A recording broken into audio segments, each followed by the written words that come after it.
오늘은 조병식 원장님과 함께 암 스위치가 왜 켜졌을까에 대해서 알아보겠습니다. 먼저 암 스위치가 왜 켜지는지 좀 말씀해 주세요. 네. 한마디로 환경오염과 잘못된 먹거리, 생활 습관 문제로 세포가 심각하게 파괴가 되면 이 비정상적인 유전자가 발현되거든요. 네. 그게 한마디로 암 스위치가 켜지는 겁니다. 근데 이제 이 암 유전자 스위치가 이제 왜 켜지는지 이제 구체적으로 말씀을 좀 드리면 우리 몸이 산성화되면서부터 이제 시작이 되거든요.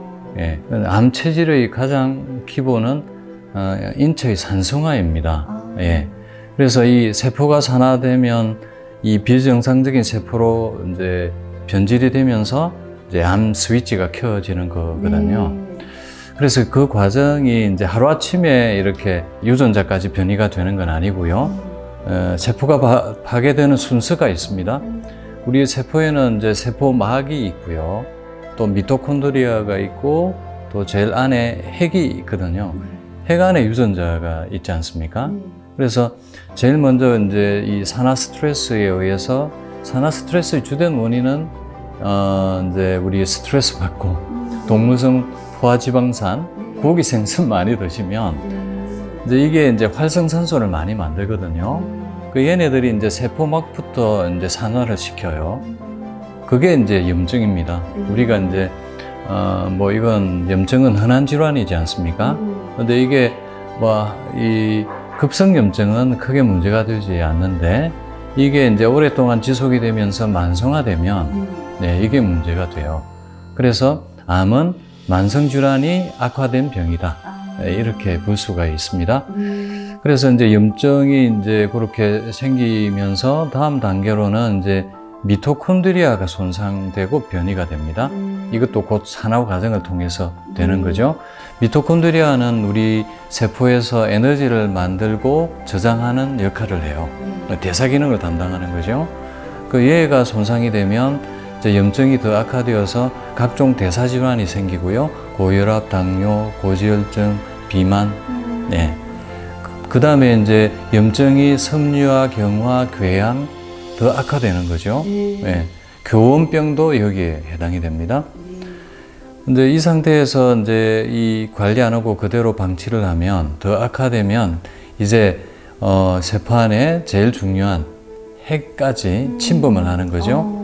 핵에는 제일 중요한 우리 유전자가 들어있으니까요. 그래서 이제 여기까지 이제 손상을 받으면 유전자가 변이가 되는 겁니다. 예, 그래서 그런 과정을 통해서 예, 이게 이제 암 스위치가 켜지게 되는 거죠. 세포가 파괴되면서 암 스위치가 켜지고, 근데 제가 이렇게 얼핏 듣기로는 그 외에도 또 암이 생기는 여러 가지 원인이 있다고 들었거든요. 예. 그 저는 이제 네 가지 원인을 주로 해서 이제 우리 한우분들께 설명을 드리는데요. 금방 이제 세포가 비정상적인 세포로 바뀐 거죠. 예, 파괴되었다 이렇게 이해하는 게 제일 빠르시고요.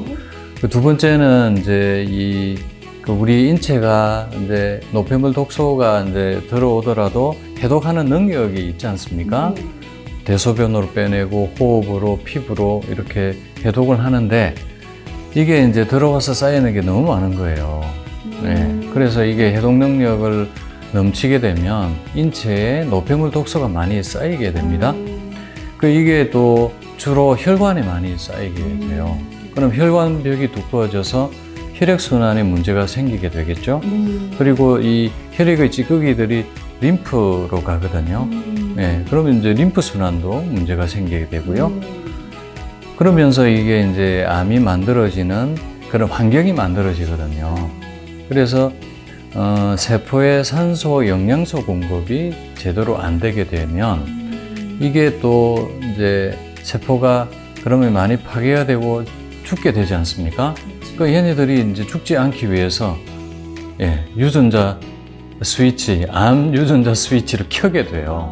예, 그래서 이 암 세포는 저산소 구역에서 살 수 있는, 예, 그리고 주로 이제 에너지원을 포도당을 활용하는 게 아니라 젖산을 활용해요. 예, 그래서 이런 이제 암 세포가 생기고 또 증식하는 과정으로 가는 거죠. 그래서 한마디로 우리 몸에 노폐물 독소가 쌓이고 순환 장애가 생기면 또 암이 만들어지는 체질이 된다. 원인이 된다. 뭐 그런 거죠. 인체에 산소가 모자라면 암 스위치가 켜진다는 말씀인데 그래서 혈액순환이 중요한 거예요. 예. 그리고 또 원장님이 암은 대사질환이다라고 하셨는데 암이 대사질환이면 고혈압이나 당뇨병 그런 똑같은 병이라는 건가요? 예, 그렇습니다. 암도 이제 고혈압, 당뇨, 고지혈증과 같은 이 대사에서 문제가 생긴 질환인 거예요. 네. 예. 그래서 이게 대사라는 게 뭐냐면 이제 우리가 삼시세끼를 먹어서 우리가 활동을 하면서 살지 않습니까? 네. 그래서 이게 한마디로 우리 몸은 화학 공장이거든요. 그래서 이제 음식물이 들어와서 에너지를 만드는데 그 과정 자체가 대사 과정이에요.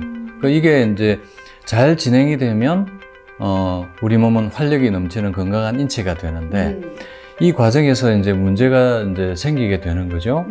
그러면 어떤 일들이 생기냐면 젖산이 많이 생기고 과산화물이 많이 생기고 이게 대사산물이에요.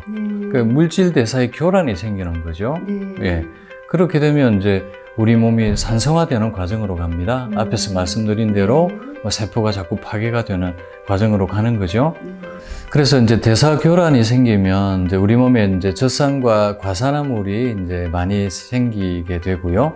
그 과정에서 이제 이 젖산과 과산화물이 이 암 체질을 만드는 주범이 돼요. 예. 그래서 특히 이 젖산은 암세포의 주요 먹이가 되고요. 예. 또 암을 보호하는 그런 물질로 작용을 해요. 예. 보호까지. 예. 그리고 이게 이제 전이의 핵심 인자로도 작용을 하고요. 예. 그렇게 해서 이제 또 면역이 떨어지면 또 암은 계속 또 생존이 되거든요. 예. 그래서 이제 암이 또 진행이 되게 됩니다. 그래서 한마디로 암은 대사질환이다. 이렇게 이제 보는 거예요. 예. 그럼 암이 대사질환이면요, 그 암을 예방하려면 고혈압, 당뇨병 같은 이런 대사질환을 조심해야겠네요. 당뇨병이 특히 이제 환자분들이 암 발병률이 정상인보다 몇 배나 높아요. 그래요? 예. 근데 또 영양 문제로도 암이 생긴다고 들었어요? 네, 그렇습니다. 지금 현대인들이 지금 사실은 굶어 죽고 영양 실조인 사람은 우리 한국 같은 경우는 거의 드물 없다고 볼 수 있지 않습니까? 근데 그럼에도 불구하고 한국인들의 7, 80%가 영양 불균형이에요. 예. 이게 무슨 얘기냐면 항산화 물질이 부족해요. 예. 앞에서 이제 우리가 산성 체질이 되면서 암 체질이 될 수 있다 이렇게 말씀을 드렸는데 이걸 억제하는 물질들이 항산화 물질이거든요.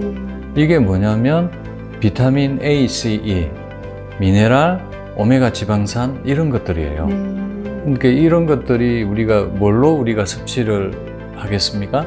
식품. 예, 식품으로 이제 그게 주된 게 이제 곡류, 채소, 과일, 식물성 기름이에요. 근데 이걸 평소에도 이제 잘 챙겨 먹는 분들은 암이 예방이 돼요. 예. 그런데 현대인들이 요즘 그래서 대충 한 끼 때우는 식으로 먹지 않습니까? 가공식품, 인스턴트 식품 주로 즐겨 먹고 또 밥도 그냥 백미로 흰쌀밥 드시지 않습니까? 채소 과일은 별로 안 먹지 않습니까? 요즘 젊은이들은 더더욱 못 먹죠. 그렇죠. 그러다 보니까 이제 이런 것들이 모자라게 되는 거예요. 그래서 사실은 이 영양 문제로도 암이 생기는 겁니다. 암을 예방하고 억제하려면 현미 채식을 꼭 해야겠습니다. 네, 오늘은 암 스위치가 왜 켜지는지 암의 원인에 대해서 알아봤습니다. 오늘도 좋은 말씀 감사합니다. 네.